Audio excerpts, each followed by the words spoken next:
రాష్ట్ర ప్రభుత్వం అమలు చేస్తున్న రైతు భరోసా పథకం ద్వారా ఇప్పటి వరకు 3 ఎకరాల గల రైతులకు మాత్రమే సాయం అందింది. మిగతా రైతు భరోసా డబ్బులు జమ కాకపోవడంతో రైతులు ఆందోళన చెందుతున్నారు. నెల రోజులుగా ఎప్పుడెప్పుడు తమ ఖాతాలో డబ్బులు జమ అవుతాయా అని రైతులు నిరీక్షిస్తున్నారు.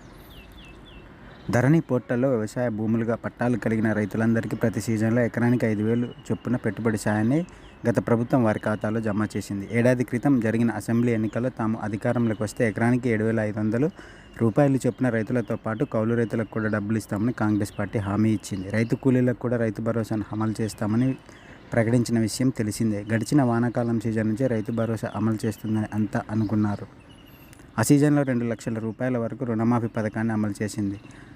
పెద్దపల్లి జిల్లాలో 450 కోట్ల రూపాయల వరకు సంబంధిత రైతుల ఖాతాలో ప్రభుత్వం డబ్బులు జమ చేసింది. కానీ ఆ సీజన్లో రైతు భరోసా ప్రారంభించలేదు. ఈ యాసంగి నుంచి సాగుకు యోగ్యమైన భూములు కలిగిన రైతులకు మాత్రమే రైతు భరోసా ఇస్తామని ముఖ్యమంత్రి రేవంత్ రెడ్డి ప్రకటించారు.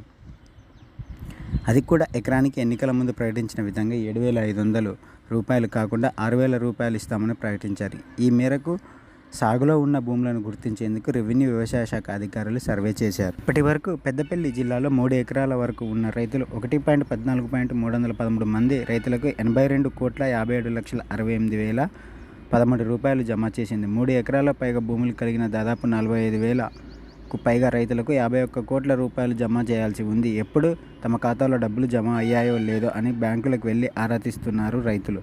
డబ్బులు పడలేదనే దానాలతో నిరాశతో వెనుదిరుగుతున్నారు. ఈ డబ్బులు జమ కాకపోగా ఇప్పటి వరకు గుర్తించిన భూముల్లో నాలా కన్వెన్షన్ కాకుండా పంటలకు బదులు రియల్ ఎస్టేట్ వెంచర్లు, ఇటుక బట్టీలు, ఇతర చిన్న పరిశ్రమలు ఏమైనా ఉన్నాయా అని ఇటీవల ప్రభుత్వం రెవెన్యూ వ్యవసాయ శాఖలను ఆదేశించింది. నామమాత్రంగా సర్వే చేసి సదరు అధికారులు జిల్లాలో సాగు చేయని భూములు లేవని రిపోర్ట్ ఇచ్చినట్లు సమాచారం. ఇంతవరకు 82.57 కోట్లను పెద్దపల్లి జిల్లాలో రైతుల ఖాతాలో జమ చేసినట్లు సమాచారం. ఈ రోజు నుంచి మిగతా రైతుల ఖాతాలో రైతు బంధు వారి ఖాతాలో జమ కానున్నట్లు సమాచారం. 3 ఎకరాల నుండి 4 ఎకరాల లోపు ఉన్న రైతులకు ఈరోజు వారి ఖాతాలో పెద్దపల్లి జిల్లాలో డబ్బులు జమ అయ్యే అవకాశం ఉందని వ్యవసాయ శాఖ స్పష్టం చేసింది.